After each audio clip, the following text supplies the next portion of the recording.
अपनी शादी प्लान करनी हो तो एंट्री सॉन्ग क्या हो? आज की पार्टी मेरी तरफ से।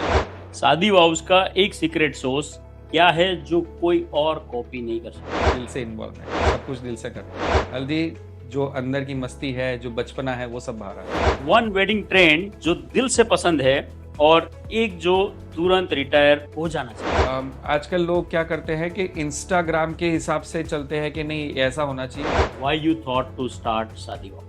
मैं थोड़ा सा घबराया हुआ था कि भले वो 100 लोगों की है, बट दिखनी बड़ी चाहिए। जो शिव भक्त होंगे उनको पता होगा।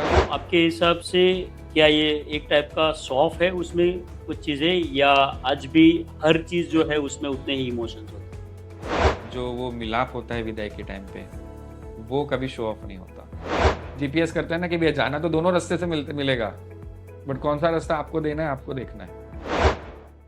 All right, Pratik. So this is we call the candid talk, right? And let's start this particular candid talk with rapid fire round, right? And this rapid fire round we call Sadi sorts, okay? Because this should match with your journey. This should match with your answers and today's talk. Nice. All right. So let's start with you know uh, introduction, wherein introduce yourself in one line. So this is Pratik Gambhir, a wedding planner and a founder of Shadi Vows. For me, every wedding is a story. हल्दी या मेहंदी, किस event में ज्यादा मस्ती होती है? I prefer हल्दी। दूल्हे के फ्रेंड्स और दुल्हन की फ्रेंड्स जो मस्ती करते हैं, there is no filtration. Mehndi is more about Instagram background and everything. हल्दी जो अंदर की मस्ती है, जो बचपना है, वो सब बाहर आ जाता है। ओके, ब्राइड जिल्ला या ग्रूम जिल्ला, किससे डील करना ज्यादा टफ होता है? ऑफ कोर्स दोनों से ही डील करना, बट शुरुआत में ब्राइड का, but I will prefer at the end groom जिला। उससे टफ है, बिकॉज ग्रूम को एट द एंड दूल्हा, वो दूल्हे को हीरो बनाना है। दुल्हन तो वैसे भी स्टार है उस इवनिंग की, दूल्हे को हीरो बनाना बहुत कठिन है। सुपर्ब। वन वेडिंग ट्रेंड जो दिल से पसंद है और एक जो तुरंत रिटायर हो जाना चाहिए। वेडिंग ट्रेंड जो पर्सनलाइज्ड हो, हम्म, ज़्यादा वो ट्रेंडिंग जो इंस्टाग्राम और पिंटरेस्ट के हिसाब से ना करके, पर्सनलाइज करके कि आपके मूड को लेते हुए आपकी बारे में हम्म। वो ट्रेंड करे। आजकल लोग क्या करते हैं कि इंस्टाग्राम के हिसाब से चलते हैं कि नहीं ऐसा होना चाहिए, but which does not reflect your own inner sense, वो होना चाहिए।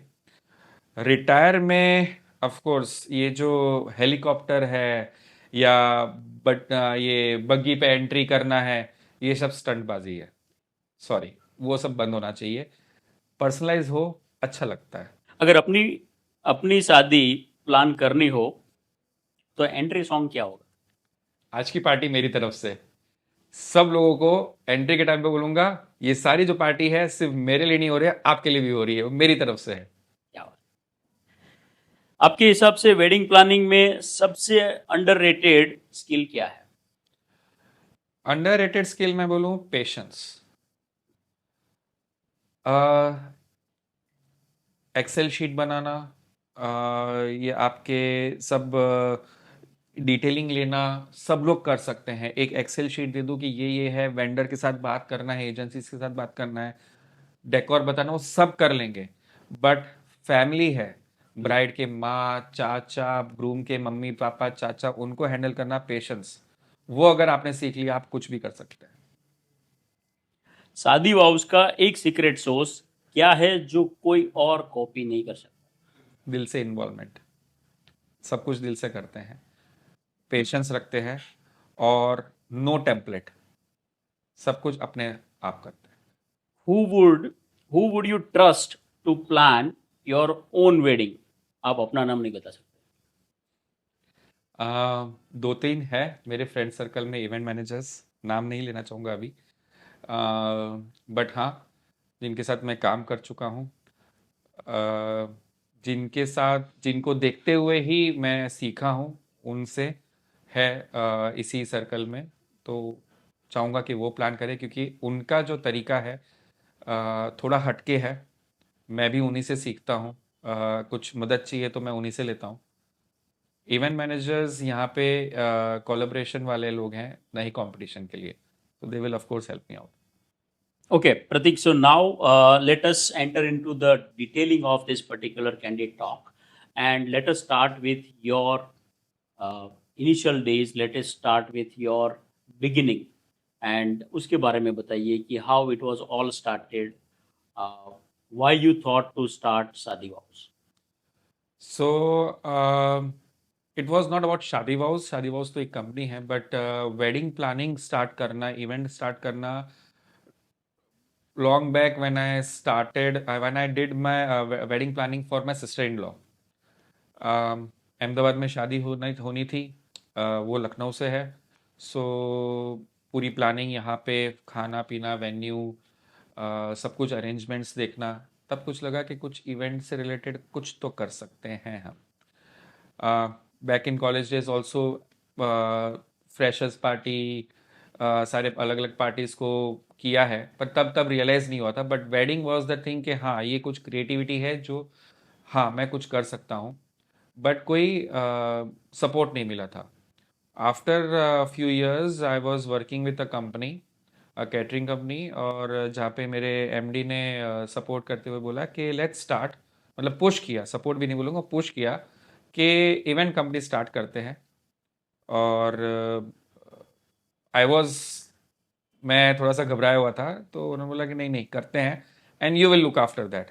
Hmm. मेरे ऊपर भरोसा रखा, and then that was the start of the journey. और till now it's going good. That boss, ex boss is also supporting me from some or the other way. तो that was the start of that journey. Superb. And even if we talk about early days, जब मतलब आपका career start नहीं हुआ था, and if I ask you to share about your qualifications and your family background, then how was? So my qualification is I have done my hotel management from Ahmedabad, purely hotel industry, core hardcore hotel industry person. Uh, उसके बाद I did my MBA from Australia, international marketing. घुस गया sales and marketing में। Back to India जब आया तो देखा यहाँ पे जो सेल्स या मार्केटिंग का सिचुएशन है थोड़ा सा डिफरेंट है, but still worked with few companies, work with different age, different industries, starting from hotel to FMCG to broadband and other industries. Ended up again, मतलब वो जो अंदर का होटल वाला जो कीड़ा था वो था। सो जो मेरे एक्स बॉस की बात कर रहे हैं, उनको अप्रोच किया मैंने, सर वापस इस इंडस्ट्री में वापस आना है, वो अंदर का कीड़ा अभी भी है होटल वाला। तो बोले आ जाओ। तो कैटरिंग लाइन में आ गया, and he handed over me couple of good big projects, भरोसा रख के। और स्लोली एंड स्टेडीली कैटरिंग के साथ डेकोर सीखा, इवेंट सीखा, and that was never looking back. Okay, Prateek, जब एक एंटरप्रेन्योरशिप की शुरुआत होती है और जब आप खुद एक डिसीजन मेकर हो, आपको बहुत सारी चीज़ें जो है वो अपने ऑर्गेनाइजेशन के बारे में सोचनी है, या फिर आप आपकी एंटरप्रेन्योरल जर्नी जो है उसके विजन के बारे में सोचते हो। अब मैं आपको ये इसलिए बता रहा हूँ कि मुझे एक सवाल आपके लिए है, और सवाल ये है कि आपको कब ऐसा लगा कि जब शादी वाउस जो है एक बहुत बड़ा वेंचर बन सकता है और एक बहुत बड़ा ब्रांड बन सकता सो जब शादी वो स्टार्ट हुआ, इट वाज, हमने तो सिर्फ नाम रख लिया था। कोविड है। में कोविड आया, जॉब चली गई, तो कोविड के टाइम पे हमने सोचा चलो एक इवेंट कंपनी बनाते हैं, शादी आएगी तो देखा जाएगा। हम्म। सो नाम तो रख लिया, बट पता नहीं था कि कोई कंपनी, हमने रख लिया है नाम, तो कोई क्लाइंट आएगा या नहीं आएगा। कोइंसिडेंटली एक FMCG कंपनी में तब जॉब ही कर लग गई थी, बिकॉज ऑफ द कोविड एक जॉब लग गई। और जॉब चली भी गई कोविड में, सब 2-2 महीना, 3-3 महीना जॉब चल रहा था। सो यहाँ से ट्रैवल करके मैं चला गया अपने ससुराल Dehradun, hmm. And one morning got a call from a client कि मेरे को आपका रेफरेंस मिला है, आपने 1.5 साल पहले एक वेडिंग मैनेज किया था, और उन्होंने बोला है कि कोविड के टाइम पे अगर आपको ऐसा वेडिंग ऑर्गेनाइज करना है, 100 लोगों की शादी होती थी, बट ऐसा ऑर्गेनाइज करना है कि भले वो 100 लोगों की है बट दिखनी बड़ी चाहिए, तो आप प्रतीक को कांटेक्ट करिए, right. He would make it bigger. मैंने बोला चलो, एक कुछ क्लाइंट्स थे पुराने, मुझ पे भरोसा किया, there was it was an emotional moment. और वो जो एक वेडिंग जो उन्होंने की, हमने की दिसंबर में, client was very much happy. And उन्होंने एक चीज़ बोली कि there is a wow effect. So वो जब लास्ट बिलिंग के बाद उन्होंने बोला कि there was a wow effect, which actually give me a kick कि हाँ, अब इसको बड़ा बनाना है और ये बड़ा बनेगा। ओके प्रतीक, आपने काफ़ी सालों तक कॉरपोरेट में काम किया, किसी और के लिए काम किया, then you started your own venture. अब आपने जब ये वेंचर स्टार्ट किया, और जब आपने स्टार्ट किया तो वो जो इनिशियल डेज थे उसमें सबसे बड़ा फियर क्या था, जो आपको लगे कि नहीं this is something which can take your journey to the failure, वो कौन सा फियर था? ये फेयर आज भी होता है। वेडिंग सीजन है 4 महीने का, क्लाइंट अगले साल आएगा, कोई नया क्लाइंट आएगा या नहीं आएगा, बिकॉज वो ही 4 महीने हैं जहाँ से हम कमा रहे हैं, बस उसके बाद फिर वो 1 साल चल जाता है। बट नेक्स्ट सीजन की तैयारी, नेक्स्ट क्लाइंट, इस अगले साल सीजन पे कोई क्लाइंट नया आएगा कि नहीं आएगा। और इनिशियल डेज में तो हमने स्टार्ट ही किया था, सो वो एक फियर रहता था कि ठीक है, ये हमने स्टार्ट कर दिया, एक इवेंट दिसंबर की आ तो गई, बट नेक्स्ट मंथ क्या, उसके अगले महीने क्या। But by God grace every month we got one client, and बस वो रेफरेंस से चलता गया। एवरी क्लाइंट ने ये एश्योर किया कि हमारी तरफ से एक और इवेंट तो आएगी ही, दैट वाज एन एश्योरेंस, और वो उसकी वजह से आज चलता आ रहा है। सो वो फियर जो था नेक्स्ट क्लाइंट का, वो निकलता गया धीमे धीमे। ओके, जब आप वेडिंग करते हो लोगों के लिए, ये शादी या प्लान करते हो, तो वो सारी चीज़ें करते हो, उसमें आपका फैमिली का जो सपोर्ट है वो कैसा होता है, और वो क्या वैल्यू ऐड करता है आपकी जर्नी में? So I'll start when I started with this Shadi Vows. Hmm. It was not just family, it was family and friends. मैं उनको अब 2004 से लेकर 2020 तक 16 साल का जॉब एक्सपीरियंस, कॉरपोरेट एक्सपीरियंस, किसी और के अंडर काम करने का एक्सपीरियंस था, बट खुद की कंपनी स्टार्ट करने का कुछ वो नहीं था कि कैसे करेंगे। सपोर्ट हमेशा चाहिए था। तो मेन होता है मॉरल सपोर्ट। मैं अपने फ्रेंड्स और फैमिली को ये बोलूँगा कि जीपीएस वर्ड दूंगा। जैसे जीपीएस देता है ना, कि जब रास्ते कंफ्यूज हो जाते हैं तो एक जीपीएस ये है तो एक सहारा देता है कि इधर से जाओ उधर से एक जाओ, नेविगेशन आपको मिलता है। नेविगेशन मिल जाता है। राइट। बस ये फ्रेंड्स एंड फैमिली दोनों ही एक नेविगेट करते रहे, चाहे वो मेरा भाई हो, चाहे वो मेरे 2-3 फ्रेंड्स हैं, मेरे मेरे स्कूल के टाइम के फ्रेंड्स हैं, मेरी मॉम है, मेरी वाइफ है, जो सबसे ज़्यादा सपोर्टिव रोल रहा है कि कहीं पे भी मैं रात को अगर होता है कि भाई मैं नहीं समझ में आ रहा हूँ कि क्या करूँ, इसका क्या सोल्यूशन है, तो वो एक नेविगेट कर देते कि हाँ, इस ये करे तो कर सकते हैं, इस करेंगे तो ये रिजल्ट आएगा। सो एक क्लियर एक पिक्चर दिखा देते थे कि कौन सा रास्ता क्या अब करना आपको है, कौन बिल्कुल। कौन से रास्ते में क्या रिजल्ट आएगा अब आपको देखना है। जीपीएस करता है ना कि भैया जाना तो दोनों रास्ते से मिलेगा, बट कौन सा रास्ता आपको देना है, आपको देखना है। वो एक बस वो ब्रेनस्टॉर्मिंग जो है करने ब्रेनस्टॉर्मिंग के है, लिए वो आपको मिलता है। फैमिली एंड फ्रेंड्स दोनों ने दिया है। ओके प्रतीक, जब पेंडेमिक के टाइम पे आपकी इंडस्ट्री, जो मतलब पूरा एक मार्केट डाउन था, तो उस टाइम पे आपने इसको कैसे सस्टेन किया और आपने खुद को कैसे संभाला? सो फर्स्ट ईयर तो कैसे भी करके जो थोड़ा बहुत नॉलेज था या वो निकल गया। सेकेंड ईयर जब सेकेंड वेव आया, हम्म।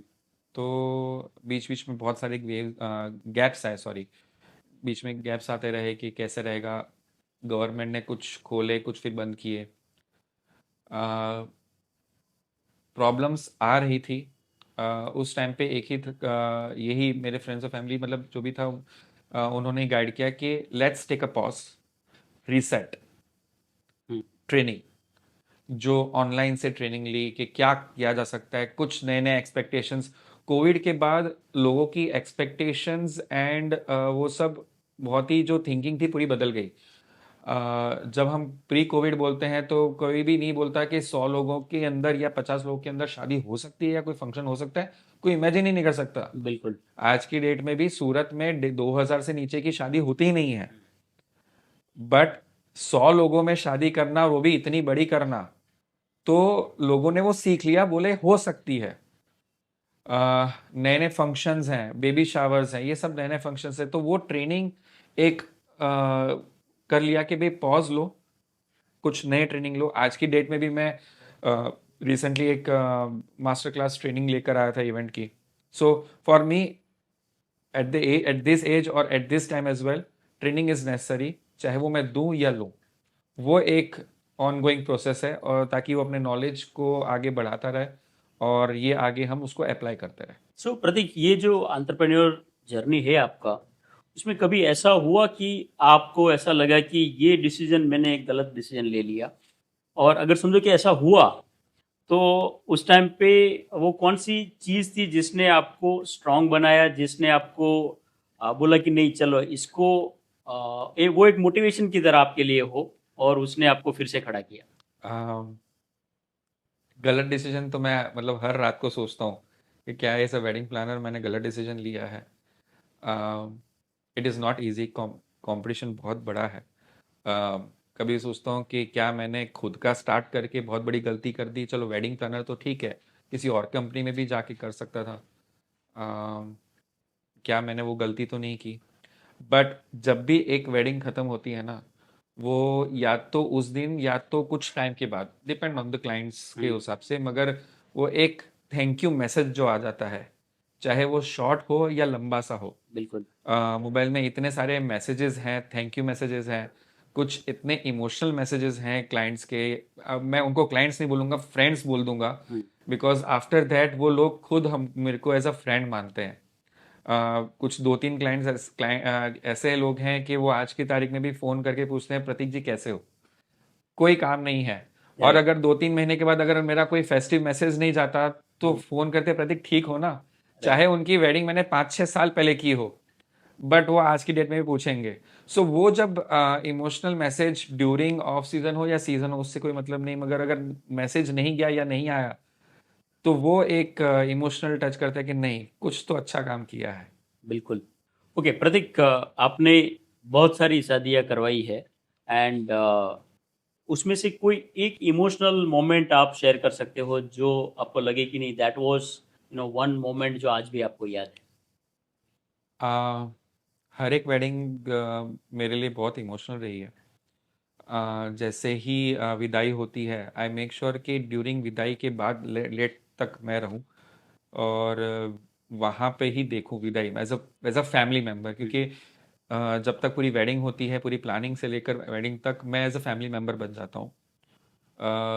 उनके लिए मैं भी एक एज अ फैमिली मेम्बर हूँ, तो एंड तक रहता हूँ एज अ फैमिली मेम्बर। जब विदाई होती है तो पेरेंट्स ऑफ कोर्स आके विदाई होने के बाद भी, मतलब वो एक थैंक यू जब बोलते हैं हम्म। उस टाइम पे, तो बहुत इमोशनल होता है। बट हाँ, एक एक इंसिडेंट है जो मेरे दिल के बहुत नज़दीक है, और जब भी मैं उसको याद करता हूँ, जब भी मैं कुछ डीमोटिवेट होता हूँ, तो वो पिक्चर याद करता हूँ। अ, 2 दिन की फंक्शन, 3 दिन का फंक्शन था। First day was a pre event, and अगले दिन हल्दी मेहंदी और वो सब था, और संगीत, एंड मॉर्निंग में, लास्ट डे मॉर्निंग में वेडिंग, रात में रिसेप्शन। ऑल द जितने भी उसके पहले, रिसेप्शन से पहले जो 4 फंक्शंस थे, बहुत अच्छे से चेक इन प्रोसेस, गेस्ट करीबन 3 होटल्स में गेस्ट ठहरे थे, सबका इंटरनल ट्रांसफ़र सब बहुत परफेक्ट तरीके से हुआ। छोटी मोटी प्रॉब्लम्स आई थी, बट वो प्रॉब्लम्स वहाँ तक नहीं पहुँची। रिसेप्शन के टाइम पे रिसेप्शन भी अच्छे से निपट गया, ब्राइड ग्रूम की एंट्री हो गई, सब खाना खा रहे हैं। सो मैंने उनसे पूछा फैमिली से कि क्या हमारी टीम, क्या हम आपके साथ फ़ोटो खिंचवा सकते हैं एट द एंड। तो बोले हमने वेट कर रहे हैं आपके लिए, रुको आपके लिए एक स्पेशल, उन्होंने हमारे लिए स्पेशल प्लान किया है। तो 2-3 उनके फैमिली मेम्बर्स का फोटोग्राफ्स बाकी था, हमने बोला ठीक है। तो उन्होंने बोला कि आप और आपकी टीम पूरी आ जाओ। तो हम चले गए स्टेज पे, and it was not just bride groom, bride के मदर फादर, ब्राइड के ब्रदर, ग्रूम के ब्रदर, मतलब पूरी जो मेन कोर फैमिली थी वो सारी स्टेज पे आ गई। हमारी टीम को सब कर दिया, और फोटोज खींचे। और उसके बाद दोनों की mother, it was, I don't know it was pre plan और नॉट, बट दोनों की मदर स्टेज के थोड़ा सा आगे आई। जो गेस्ट नीचे बैठे थे सबको इशारा किया कि आप खड़े हो जाओ, and they did a clapping. And वो एक इमोशनल जो था, मतलब वो मेरी टीम आज भी मेरे को बोलती है कि सर कितने इवेंट्स कर लिए, मगर वो जो क्लैपिंग या जो एक वो था मिला था सारे लोगों से, नॉट जस्ट फैमिली मेंबर्स, वो एक इमोशनल मोमेंट था। Of course. चाहे वो छोटी वेडिंग हो बड़ी वेडिंग हो उससे नहीं मतलब, मगर वो एक रहता है कि not just family members but उनके सारे गेस्ट ने एक एप्रिसिएशन दिया, खड़े होकर एप्रिसिएशन दिया, क्लैप किया। दैट वाज दैट थिंग कि जब वो होता है ना कि रात को जब डिमोटिवेट होता है तो वो पिक्चर याद आता है बिल्कुल। कि हाँ नहीं, कर सकते हैं, हो जाएगा। एब्सोल्युटली।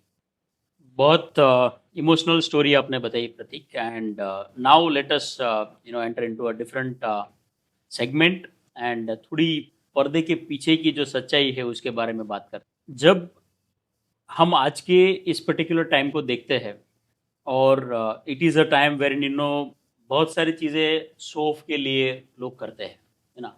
तो व्हेन आई टॉक अबाउट शादी, मैरिजेस, प्रतीक, तो आपके हिसाब से क्या ये एक टाइप का शो ऑफ है उसमें कुछ चीज़ें, या आज भी हर चीज़ जो है उसमें उतने ही इमोशंस होते देखिए, शो ऑफ्स आज की जनरेशन के हिसाब से बोलूँ हर चीज़ में है, हैं?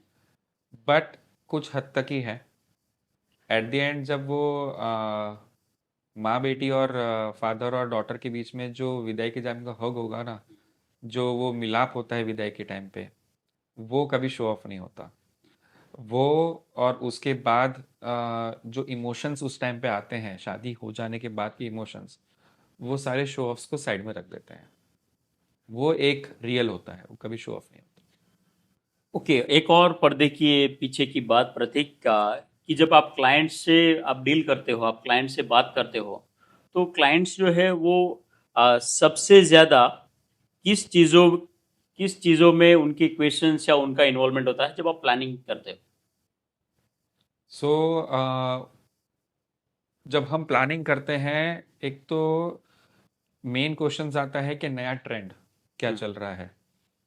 अ, कोई पर्टिकुलर उस जगह पे हम करेंगे तो कैसे करेंगे। अ, आज आज के टाइम पे इंस्टाग्राम और पिंटरेस्ट ने इतना सारा वो कर दिया है कि आप बस एक इंस्टाग्राम पे एक सिर्फ वर्ड डाल दो कि मेरे को इस थीम पे ये फंक्शन करना है, उस रिलेटेड इतने सारे रील्स आ जाएंगे, अपने आप आते जाएंगे, and then shows goes on. बिल्कुल। बट और कंफ्यूज भी बहुत हो जाते हैं। सो उस टाइम पे हम बताते हैं कि कौन सी चीज़ कहाँ अच्छी लगेगी। ऑल्सो दो फंक्शंस के बीच में टाइमिंग्स जो लोग भूल जाते हैं। सो क्लाइंट या गेस्ट तो ये बोलेंगे कि हाँ मेरे को ये फंक्शन भी करना है, ये फंक्शन करना है, और ये डेकोर करना है, और वेन्यू एक ही है। सो वो पॉसिबिलिटी कभी कभी नहीं होती है, डिपेंड करता है कि स्पेस कितना मिल रहा है, ये सारी चीज़ें हैं।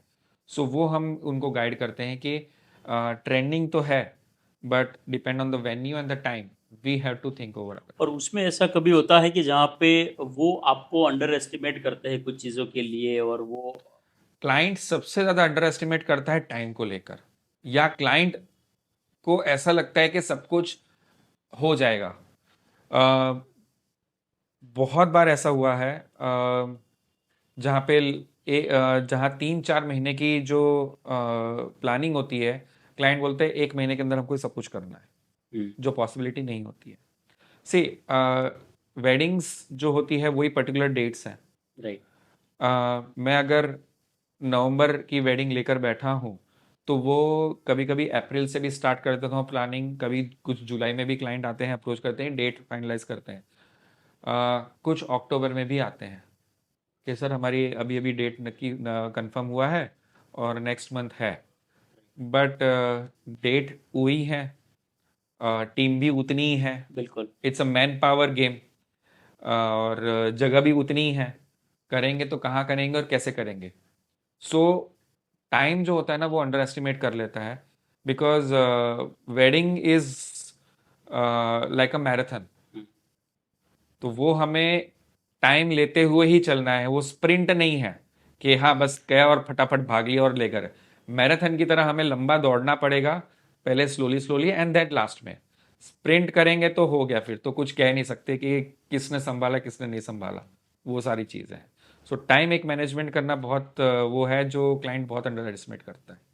प्रतीक, स्पेशली ये जो वेडिंग इवेंट का जो इंडस्ट्री है, वो इंडस्ट्री में आई एम श्योर काफ़ी सारी चीज़ें ऐसी होगी, बट अगर मैं आपको बोलूँ कि अगर आपके माइंडसेट के हिसाब से एक चीज़ जो बदलनी चाहिए, तो वो क्या होगी? एज अ क्लाइंट, या मतलब क्लाइंट एज को अ बदल। प्लानर, एज अ प्लानर देखिए आप क्या मैं सोचते हो कि आप इंडस्ट्री में, आपकी इंडस्ट्री? जो मैंने देखा है अभी वेडिंग इंडस्ट्री में, एक चीज़ जो क्लाइंट भूल जाता है कि वेडिंग प्लानिंग या वेडिंग प्लानर जो है हम हैं, it is not a luxurious, luxury में नहीं आता है आपके, इट्स अ नेसेसिटी में है। आज नहीं तो अब वो धीमे धीमे ऑलरेडी नेसेसिटी में आता जा रहा है। इनिशियली सब लोग पहले खुद ही प्लान करते थे, खुद ही करते थे।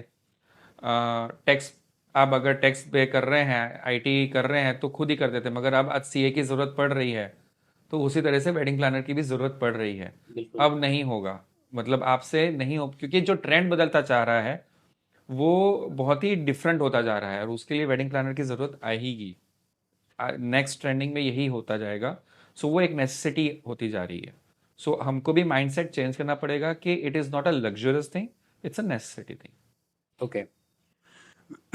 और when we talk about wedding events और आपकी इंडस्ट्री, तो आपकी इंडस्ट्री में what is the importance of trust, और वो प्रोफेशनलिज्म के साथ आप ट्रस्ट को कैसे मैच करवाते हैं? प्रोफेशनलिज्म की बात जब आती है ना, तो आजकल के क्या है कि घरों में हर किसी के कजिन के चाचा या उसका रिलेटिव, मेरे दोस्त के, वो सब वेडिंग प्लानर्स हैं। हम्म, इंडस्ट्री इतनी बड़ी हो रही है कि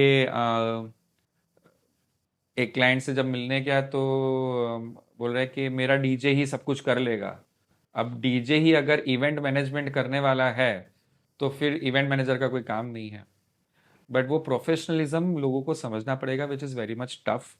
कि डीजे का काम डीजे है, वो हम्म, म्यूज़िक ही संभालने वाला है, वो आपकी एंट्री नहीं करने वाला, ना ही आपकी डेकोर डिज़ाइन करने वाला है, ना ही आपके गेस्ट को पिकअप ड्रॉप करके चेक इन करवाएगा।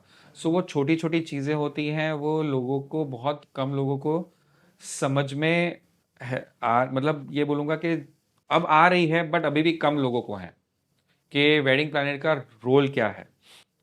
कुछ लोग वेडिंग प्लानर ले लेते हैं, बट एट द एंड उनको ये समझ में नहीं आता कि वेडिंग प्लानर का एक्चुअल रोल क्या है। वो ये समझते हैं कि मैंने एक मैनेजर हायर कर लिया है, जब भी मैं फ़ोन करूँगा तो आ जाएंगे। But there are some limitations, there are some job roles जो हर एक को एक अंडरस्टैंडिंग, ये प्रॉब्लम सिर्फ क्लाइंट में भी नहीं है, ये प्रॉब्लम वेडिंग प्लानर्स में भी है, जो इनिशियली वो अच्छे से क्लियर नहीं कर रहे कि भाई मेरा क्या क्या रोल रहेगा, मेरी रिस्पॉन्सिबिलिटीज क्या क्या रहेगी, and how we are available, and what speed we have to maintain during this course of time of the planning. क्योंकि आज 2 महीने पहले भी आ रहा है वेडिंग, या 3 महीने पहले भी आ रहा है, और 6 महीने पहले भी हमारे पास क्लाइंट्स आते हैं। तो उस गैप को कैसे करना है वो वेडिंग प्लानर की रिस्पॉन्सिबिलिटीज है। ओके प्रतीक, सो शादी में आपने बताया कि ये एक नेसेसिटी है, बट कहीं ना कहीं मुझे ऐसा लग रहा है कि it is a luxury also, क्योंकि लोग डेस्टिनेशन वेडिंग्स जो है वो कर रहे हैं। एंड जब डेस्टिनेशन की बात आती है तो लोग बहुत अलग अलग चीज़ें जो है वो, even in fact people are going internationally and they are organising weddings, right?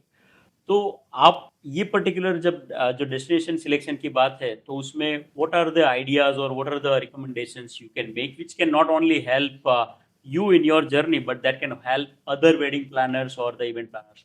सो हाँ, इंटरनेशनल ग्रोथ हो रहा है, लोग यहाँ से इंटरनेशनल वेडिंग करने जा रहे हैं। रिसेंटली एक आपने सुना होगा कि वॉल स्ट्रीट में बारात निकली थी, if you have heard about. The wedding planner was from India only, a very big wedding planner, जिनको देखते भी हमने बड़े हुए हैं। एंड वो एक सिर्फ उस एक बारात को निकालने के लिए उन्होंने करीबन 60+ फॉर्म्स एंड डॉक्यूमेंट्स भरे थे। And it was very legal, क्योंकि वॉल स्ट्रीट में आप बारात निकालना और सब वॉल स्ट्रीट को 1.5-2 घंटे के लिए बंद करना, it's not a small thing. Right. सो वो भी चल रहा है। डेस्टिनेशन में अगर मैं यहाँ से पालनपुर भी बोलूँ तो भी चल रहा है।